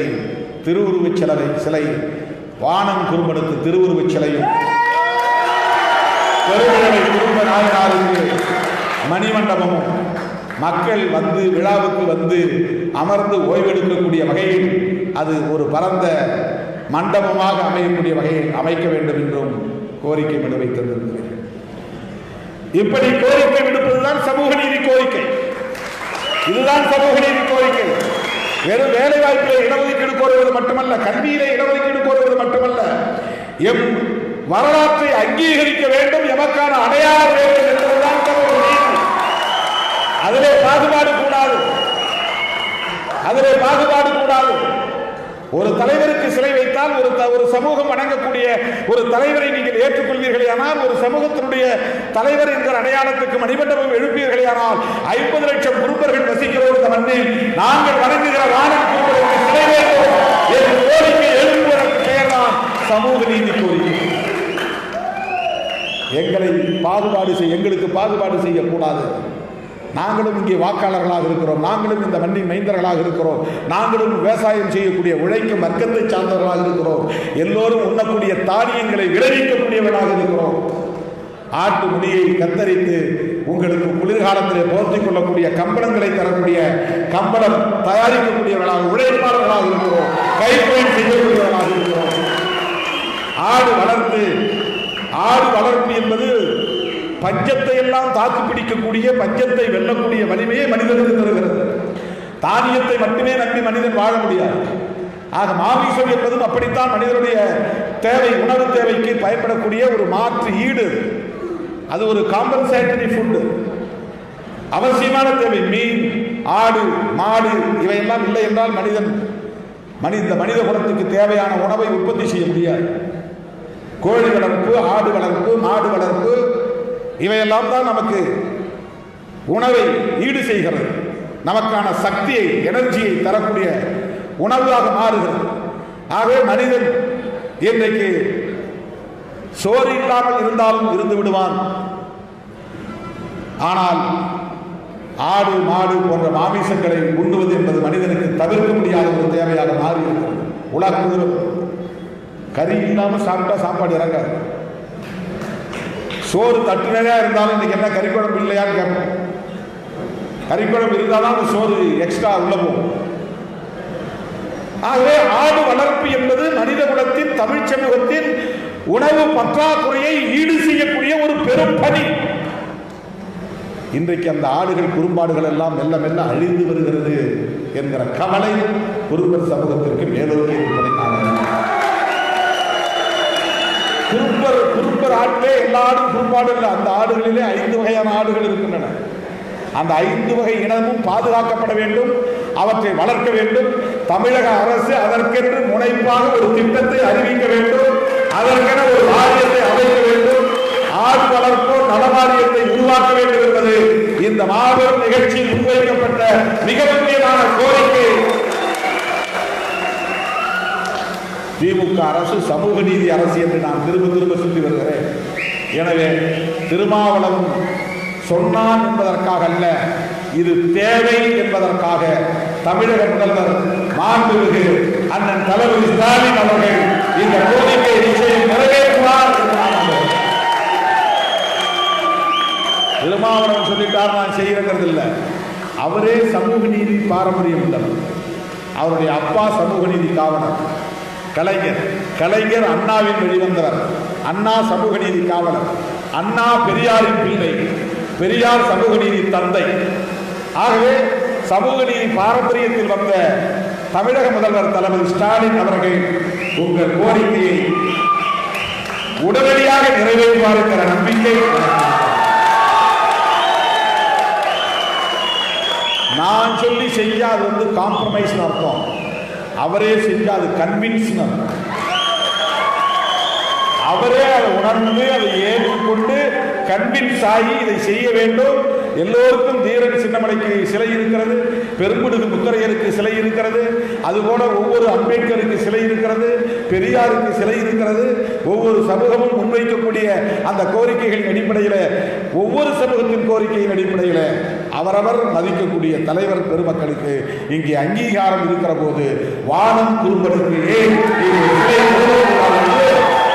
கட்டாயம் முதல்வர் கன்வின்ஸ் ஆவார். கட்டாயம் மாண்புமிகு முதல்வர் அவரே அதை ஏற்றுக்கொள்வார்.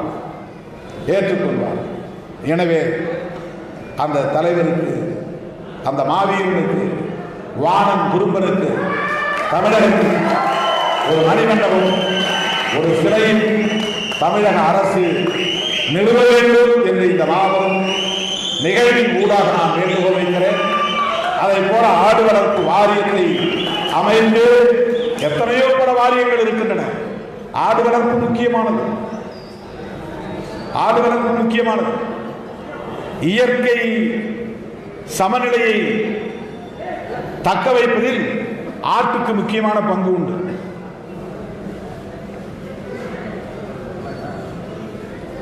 ஆடு இல்லை என்றால் செடி கொடி போன்றவை மானாவரியாக வளர்ந்து புற்கள் வளர்ந்து நாம் தானியத்தை உற்பத்தி செய்ய முடியாத அளவுக்கு பாழாகிவிடும். ஆடுகள் தான் அவற்றை எல்லாம் உணவாக எடுத்துக்கொண்டு உழவனுக்கு மிகப்பெரிய துணையாக இருக்கிறது, விவசாயிக்கு மிகப்பெரிய துணையாக இருக்கிறது. அது இயற்கையிலேயே அமைந்திருக்கிறது. ஒவ்வொரு விலங்குக்கும் ஒவ்வொரு தொடர்பு இருக்கிறது. காடுகளை அழித்து விடாமல் பார்ப்பதற்கு, மான்கள் காடுகளை அழித்து விடாமல் பார்ப்பதற்கு, மாட்டையும் ஆட்டையும் வேட்டையாடக்கூடிய குணமுள்ள சிங்கமும் புலியும் காட்டில் படைக்கப்பட்டிருக்கிறது. அதே நேரத்தில் புதர்கள் மண்டி போகாமல் காடுகள் அடர்த்தியாக வளர்ந்து குடியிருப்புகளை சுற்றியும் புதர்கள் மண்டி போகாமல் இருக்க, புதர்கள் மண்டி போனால் விஷச்சந்துகள் வளரும், பாம்பு வளரும், பல்லிகள் தேள் போன்ற மனிதருக்கு ஊறு விளைவிக்கக்கூடிய நச்சுயிரிகள் வளரும். அதிலிருந்து மனித குலத்தை காப்பாற்றக்கூடிய வகையில் இந்த புதர்களை எல்லாம் அழித்து குடியிருப்புகளை சுற்றி இருக்கக்கூடிய காடுகளை எல்லாம் சமநிலையில் வைத்திருக்கக்கூடிய வகையில் பணியாற்றக்கூடிய ஒரு பெரும் பொறுப்பு ஆட்டுக்கும் மாட்டுக்கும் இருக்கிறது.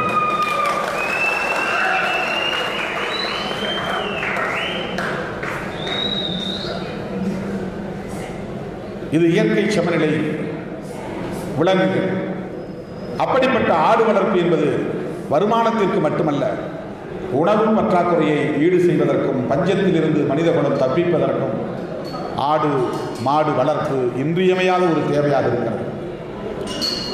அந்த வகையில் ஆடு வளர்ப்பை ஊக்கப்படுத்த வேண்டும், அதை மேலும் மேலும் பெருக்க வேண்டும். அதிலும் குறிப்பாக குறும்பாடு அந்த ஐவகை இனம் அழியாமல் பாதுகாக்கப்பட வேண்டும். அதற்கு ஏற்றார் போல ஆடு வளர்ப்பு வாரியம் ஒன்றை தமிழக அரசு உருவாக்க வேண்டும்.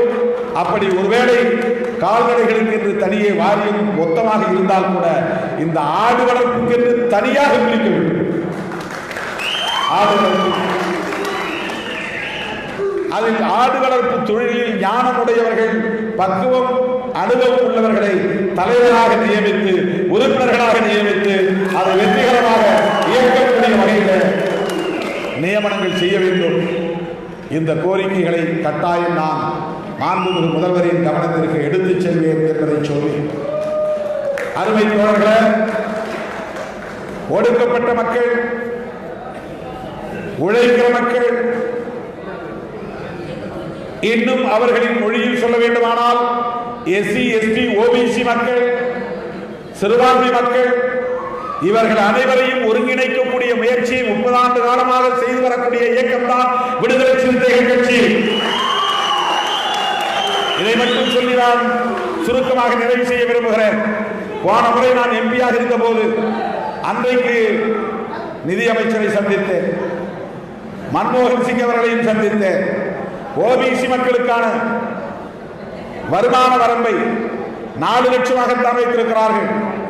அதை 4 லட்சம் என்றால் ஆண்டுக்கு 4 லட்சம் ரூபாய் வருமானம் உள்ளவர்கள், அதற்கு மேலே உள்ளவர்கள் எந்த இடஒதுக்கீட்டு பயனையும் பெற முடியாது, கல்வி வேலைவாய்ப்பு பயன்களை பெற முடியாது.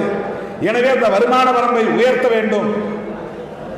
அதை 15 லட்சமாகவோ 12 லட்சமாகவோ உயர்த்த வேண்டும் என்று முதலாக ஓபிசி சமூகத்து மாணவர்களுக்காக வருமான வரம்பை உயர்த்தி அளிக்க வேண்டும் என்கிற கோரிக்கையை எழுப்பியவர் திருமாவளவன் என்பதை சொல்லிக் கொள்ள கடமைப்பட்டிருக்கிறார். 2009 12 வருடங்களுக்கு முன்னால் என் கோரிக்கை ஏற்கப்பட்டது. 4 லட்சமாக இருந்ததை 12 லட்சமாக உயர்த்த சொன்னோம். ஆனால் அன்றைக்கு காங்கிரஸ் அரசாங்கம் 6 லட்சமாக உயர்த்தியது. இப்போது அது 8 லட்சமாகவும் 10 லட்சமாக உயர்த்தப்பட்டிருக்கிறது. இந்த வருமான வரம்புங்கிறது எல்லாருக்கும் இடஒதுக்கீடு கிடைச்சிடாது. அதில் வந்து ஒரு கிரீமி லேயர் வைக்கிறான். அதுக்கு பேர் தான் கிரீமி லேயர். கிரீமி லேயர்னா ஒரு குடும்பம், இப்போ வந்து ஒரு குடும்ப சமூகத்தை சார்ந்த குடும்பம் இருக்குது. அந்த குடும்பத்தினுடைய கணவன் மனைவி 2 பேரும் வேலை செய்கிறாங்க. அவங்க வருமானம் எவ்வளவு அப்படின்னு அவன் கணக்கு போடுறான். அவன் வந்து ஒரு அரசு ஊழியராக இருப்பான், ஒரு விஓவாக இருப்பான், அல்லது ஒரு ஆஃபீஸ் அசிஸ்டண்டாக இருப்பான், ஒரு பியூன் வேலை செய்வான். இந்த மாதிரி சாதாரணமாக வேலை செய்யக்கூடியனுடைய மாத சம்பளத்தை கணக்கு போட்டு ஆண்டுக்கு இவ்வளவுன்னு கணக்கு போட்டால் 4 லட்சத்துக்குள்ளே இருந்தால் தான் அவன் பயன்பெற முடியும். 4 லட்சத்துக்கு மேலே அவன் வந்து ஒரு மாதத்துக்கு 50,000 சம்பளம் வாங்கினான்னா 12 மாதத்துக்கு 12.5 6 லட்சம் ஆயிடுது. அப்போ 6 லட்சம் உனக்கு வருமானம் இருக்குன்னா உன் பிள்ளைக்கு வேலை வாய்ப்பு இல்லை, போ, இடஒதுக்கீடு இல்லை அப்படின்னு அவன் தடுத்துருவான். பேருக்கு தான் எல்லாத்துக்கும் இடஒதுக்கீடுன்னு பேர். ஆனால் எல்லாரும் பயன்பெற முடியாது. அங்கே வந்து ஒரு தடை வைக்கிறான், வரம்பு வைக்கிறான், வருமான வரம்பு. அப்போ அந்த வரம்பு வந்து ஓபிசிக்கு வெறும் 4 லட்சமா இருந்தது. 4 லட்சத்துக்கு உள்ள வாங்கினா இடஒதுக்கீடு உண்டு, 4 லட்சத்துக்கு மேலே போனால் இடஒதுக்கீடு கிடையாது. நிலவரம் உள்ளவர்களுக்கு கூட வருமான வரம்பு இவ்வளவு வருமானம் வருதுன்னு கணக்கு காட்டக்கூடிய நிலையெல்லாம் இருந்தது. அதை எல்லாவற்றையும் தகர்த்து அந்த வருமான வரம்பை உயர்த்த வேண்டும் என்று கேட்ட இயக்கம், கேட்ட நபர் திருமாவளவன் என்பதை சொல்லிக் கொள்ள யாரும் சொல்லி நான் பிசிக்கு போராடுகிறேன், ஓபிசிக்கு போராடுகிறேன் என்று எங்கேயும் நான் சொல்லிக் கொண்டதில்லை. இதர பிற்படுத்தப்பட்டவர்களின் நலன்களுக்காக குரல் கொடுக்கிறேன் என்று நான் எங்கேயும் தப்பட்டு படித்துக் கொண்டதில்லை. ஆனால் சமூக நீதி என்னை இயக்குகிறது, சமூக நீதி சிந்தனை என்னை இயக்குகிறது. பெரியார் சிந்தனையும் அம்பேத்கர் சிந்தனையும் மார்க்சிய சிந்தனையும் என்னை இயக்குகிறது. அதனால தான் நான் போய் அப்படி மனு கொடுக்க முடியும். ஏதோ இப்போ வந்து மனோகரன் அவர்கள் ஒரு சாதி சங்கத்தில் வளர்த்துட்டு வந்தால் என்ன அவர் வெறுப்பார். அவர் வந்து மார்க்சியத்தை படித்ததுனால, பெரியாரை படித்ததுனால திருமாவளவன் நமக்கானவர் என்று அடையாளம் பாருங்கள். அவருக்கு எனக்கு இடையில இந்த நட்பு இப்படி தான் உருவாகும். கொள்கை தெளிவுதான் சிறந்த நட்பு உருவாக முடியும், உறுதியான நட்பு உருவாக முடியும். ஜனநாயக சக்திகள் தான் கடைசி வரை கைகோர்த்து நிற்க முடியும், சாதியவாதிகளாக நிற்க முடியாது. அவனுக்கு வந்தா நம்மளை உதறிட்டு போயிடுவான். ஒரு பொது எதிரியை எதிர்க்கிறது நம்மளை எல்லாத்தையும் ஒன்னா சேர்த்தாங்க. சமுதாய பேர் இயக்கம் வாங்க, திருமாவளவன் எப்படிலாம் பண்றாரு, போறாரு, மேடையில் அப்படிலாம் பேசுறாரு அப்படின்னு சொல்லி சமுதாய பேர் இயக்கம் தமிழ்நாடு போறா 32 மாவட்டத்தில் கூட்டம் போட்டு எல்லா சாதிகளையும் கூப்பிட்டு ஒரு சாதாரண எளிய ஒரு கிராமத்தில், ஒரு குக்கிராமத்தில் பிறந்த சாதாரண ஒரு எளிய ஆளை திருமாவளவன், இவனை எதிர்க்கிறதுக்கு தமிழ்நாட்டில் 1.5 மாதம் கூட்டம் நடந்துச்சு. எல்லா மாவட்டத்துக்கும் ஒரு பெரிய தலைவர் போய் கூட்டம் போட்டார். ஆனால் இன்றைக்கு பொது தொகுதியிலேயே விடுதலை சிறுத்தைகள் 2 தொகுதிகளில் வெற்றி பெற்றிருக்கிறார்கள். அது தனிச்சிடத்தில் வெற்றி பெற்றிருக்கிறார்கள். வன்னிய சமூகத்தை சார்ந்த மக்களும் வாக்களித்து இதர சமூகங்களை சார்ந்தவர்களும் திருமாவளவனுடைய வேட்பாளருக்குத்தான் எங்கள் ஓட்டு என்று ஓட்டு போட்டு இன்றைக்கு வெற்றி பெற வைத்திருக்கிறார்கள். அவர்கள் முயற்சி தோற்று போனது. ஏன்னா இவங்களை எல்லாத்தையும் ஒன்னா இணைச்சார் அவருடைய அரசியல் லாபத்துக்காக. ஆனால் தனக்குன்னு வந்தவொடனே இந்த மற்ற சமூகத்தை பற்றி யாரை பற்றி அவர் கவலைப்படுறார். அவர் பொதுவான தலைவராக இருந்திருந்தால் என்ன சொல்லியிருக்கணும், எங்கள் சமூகத்துக்கும் வேணும், இந்த மிகவும் பிற்படுத்தப்பட்ட எல்லோருக்கும் நீதி வேண்டும், அதனால் சாதிவாரி கணக்கெடுப்பு நடத்துங்க, அந்த சாதிவாரி கணக்கெடுப்பில் ஒவ்வொரு சமூகமும் எவ்வளவு பேர் இருக்கிறாங்களோ அதுக்கு தகுந்த மாதிரி இடஒதுக்கீட்டை பிரித்து கொடுங்க, பங்கு போட்டு கொடுங்க அப்படின்னு சொல்லியிருந்தால் சமூக நீதி பார்வை அவருக்கு இருக்குன்னு அர்த்தம். உங்களை சந்தர்ப்பத்துக்கு பயன்படுத்துறது தான் சமூக நீதி அவருக்கு பயன்பட்டது. தம்முடைய சாதி வாக்குகள் மட்டும் போதும், பிற சமூக வாக்குகள் தேவையில்லை என்று கருதிய காரணத்தினால் 110 சாதிகளை அம்போ என்று நடுத்தர்களை விட்டுவிட்டு ஓடி போனவர்கள் எப்படி சமூக நீதி பார்வை உள்ளவர்களாக இருப்பார்கள் என்பதை எண்ணி பார்க்க வேண்டும். நான் கேட்கிறேன், இப்ப அண்மையில் ஓபிசி ரிசர்வேஷன் வந்துச்சு, ஓபிசி பற்றிய ஒரு பில் வந்துச்சு, மசோதா வந்துச்சு. அதில் நான் பேசினேன் பாராளுமன்றத்தில். அது என்னன்னா, ஓபிசி சமூகத்தில், அதாவது எம்பிசி பிசி இந்த சமூகத்தில் இந்த சாதியை பிசியில் சேர்க்கலாம் அல்லது எம்பிசியில் சேர்க்கலாங்கிற அதிகாரம் மாநில அரசுக்கு இருந்துச்சு. எம்பிசியில் சேர்க்கலாம் அல்லது பிசியில் சேர்க்கலாம், இணைக்கலாம், நீக்கலாம், இந்த அதிகாரம் மாநில அரசுக்கு இருந்தது. ஒரு அமெண்ட்மெண்ட் கொண்டு வந்து அந்த அதிகாரத்தை பறிச்சுட்டாங்க. அப்போ அந்த அதிகாரத்தை பறிச்சதுனால சுப்ரீம் கோர்ட்ல மராத்தா வழக்கில் அதை உறுதி பண்ணிட்டான், உனக்கு எந்த அதிகாரமும் கிடையாது மாநில அரசுக்கு. மகாராஷ்டிரா அரசாங்கம் மராத்தா சமூகத்தினருக்கு ஒரு இடஒதுக்கீட்டை கொடுக்குறான். அவங்கள பிசி பட்டியலில் சேர்க்கிறான். உனக்கு பவர் இல்லைன்ட்டான். ஏன்னா அமெண்ட்மெண்ட் ஏற்கனவே அரசியலமைப்பு சட்டத்தில் அமெண்ட்மெண்ட் கொண்டு வந்துட்டான். எஸ்சி சமூகத்தில் யாரையும் ஒரு சமூகத்தில் சேர்க்க முடியாது, நீக்க முடியாது. இப்போ எஸ்சியில் 78 சாதி இருக்கு, 4 சாதி இல்லை, 0, 74 சாதி இருக்கு. அந்த 74 சாதியில் ஒரு சாதியை எஸ்சியிலிருந்து நீக்கவோ அல்லது 75வது சாதியை ஒரு சாதியை சேர்க்கவோ மாநில அரசுக்கு அதிகாரம் கிடையாது. இவங்க தீர்மானம் போட்டு டெல்லிக்கு அனுப்பணும், பார்லிமெண்ட்ல 2 அவையிலும் உட்கார்ந்து பேசணும். அங்க தீர்மானம் அந்த அந்த அவையில அந்த மசோதா நிறைவேறி அதுக்கப்புறம் தான் சேர்க்க முடியும். அதே மாதிரி ஓபிசிக்கு ஒரு நிலையை கொண்டு வந்தாங்க. ஆனால் இப்போ அவசரமா உத்தரப்பிரதேசத்தில் தேர்தல் நடக்கிறதுனாலையும் வட இந்திய மாநிலங்களில் தேர்தல் நடக்கிறதுனாலையும் இந்த ஓபிசி சமூகத்துடைய ஓட்டை வாங்கணுங்கிறதுக்காக அதை நாங்கள் ரத்து செய்கிறோம் அப்படின்னு ஒரு பில் கொண்டு வந்தார் மோடி. மாநில அரசுக்கான உரிமையை பறிக்கக்கூடிய வகையில் மாநில அரசுகளே பறிக்கக்கூடிய வந்த உச்சநீதிமன்ற தீர்ப்புக்கு மாறாக மாநில அரசுகளே தீர்மானித்துக் கொள்ளலாம் என்று ஒரு மசோதா. அதனால அந்த பில்ல மட்டும் எல்லாம் பேசுவோம்னு முடிவு பண்ணோம். காங்கிரஸ் கூட்டணி கட்சி தலைவர்கள்லாம் ஒன்றா உட்கார்ந்து பேசணும், தினம் உட்கார்ந்து பேசுவோம். மல்லிகார்ஜுன் கார்கே அவர்களின் அறையிலே உட்கார்ந்து ராகுல் காந்தியும் அப்பப்போ வருவார். தினந்தோறும் காலையில் எம்பிக்கெல்லாம் உட்கார்ந்து பேசுவோம். இன்னைக்கு என்ன பாராளுமன்றத்தில் செய்யலாம், எப்படி கோஷம் எழுப்பலாம், இன்னைக்கு நம்ம கலந்துக்கிறதா வேண்டாமா, இன்னைக்கு என்ன பில் வருது, அதை பேசும். அப்போ இந்த ஓபிசி சம்பந்தமான பில் வந்த அன்னைக்கு இன்னைக்கு நம்ம எதிர்ப்பு தெரிவிக்க கூடாது, வெளியே வரக்கூடாது, கூச்சல் போடக்கூடாது. இன்னைக்கு அவ என்ன முடிவெடுத்தானோ அந்த முடிவை நாமளும் எடுத்து உள்ள போய் உட்கார்ந்து அந்த பில்லை ஆதரிச்சு அதை நம்ம வெற்றி பெற வைக்கிறோம் அப்படின்னு முடிவெடுக்கிறோம். அப்போதான் அதில் கலந்துட்டு ஒரே ஒரு தடவை தான் பேசணும். கிட்டத்தட்ட 1.5 மாதம் நடந்துச்சு. ஒரு நாள் தான் எல்லாம் நான் உள்ளே உட்கார்ந்தோம். அந்த ஒரு பில்லை தான் பேசணும். அப்போ நான் சொன்னேன், என்ன சொன்னேன்னா, உச்ச நீதிமன்றம் 50% மேல் இடஒதுக்கீடு கூடாது என்று இந்திரா சகானி வழக்கிலே சொல்லி இருக்கிறது.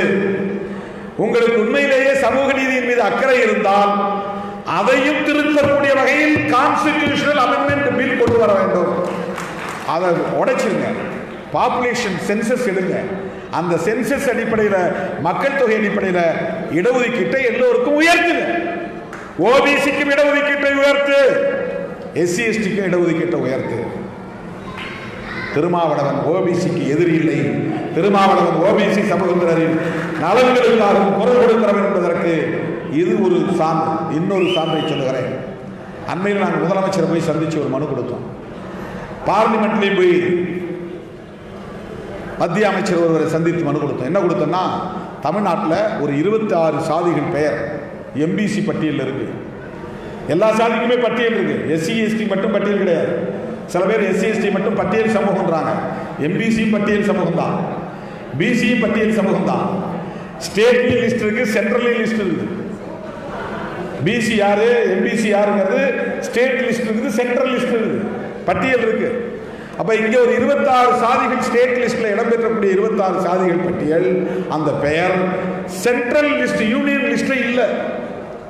யூனியன் லிஸ்ட்ல இல்லங்கிறத கண்டுபிடிச்சு அந்த சாதிகள் பெயர் எல்லாம் பட்டியல் போட்டு இந்த சாதிகள் எல்லாம் யூனியன் லிஸ்ட்ல சேர்க்கணும் என்று மனு கொடுத்த இயக்கம் விடுதலை சிறுத்தைகள் கட்சி. இது ஓபிசிக்கான கோரிக்கை தான். கோவிலில் அனைவரும் அர்ச்சகராகலாம் என்பதும் ஓபிசிக்கான கோரிக்கை தான். இன்னைக்கு 58 பேரை நியமனம் பண்ணியிருக்கிறாங்க. இந்த 58 பேர்ல 6 பேர் தான் எஸ்சி ஷெட்யூல் காஸ்ட், மிச்சம் எல்லாம் ஓபிசி. திருமாவளவன் கோரிக்கை அனைத்து சாதியினரும் அர்ச்சகராகலாம் என்பதுதான் ஓபிசிக்குமான குரல்.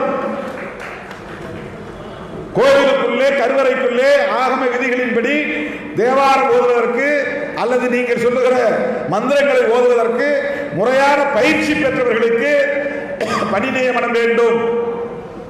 இது விடுதலை சிறுத்தைகளின் கோரிக்கை, திருமாவளவனின் கோரிக்கை. அதனால் திமுக அரசு முன்னெடுக்கக்கூடிய எந்த முயற்சிக்கும் விடுதலை சிறுத்தைகள் உற்ற துணையாக இருப்போம். இப்ப எல்லாம் குய்யோ முறையன்னு கத்த ஆரம்பிச்சிட்டாங்க. நாடு கேடுகிட்டு போச்சான். எல்லா சாதியினரும் அர்ச்சகராகிறதுனால இங்க பாரம்பரியம்லாம் அழிந்து கொண்டிருக்கிறதா. காலம் முழுவதும் நான் படிக்காமலே இருந்தால் உன்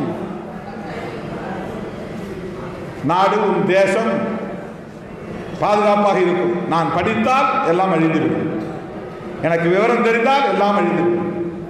என் தந்தை படிக்காமல் இருந்திருந்தால், நான் படிக்காமல் இருந்திருந்தால், எண்ணி பாருங்கள், மனோகரன் படிக்காமல் இருந்திருந்தால் குறும்பாடு மேய்க்கக்கூடியவராகத்தான் இருந்திருப்பார்.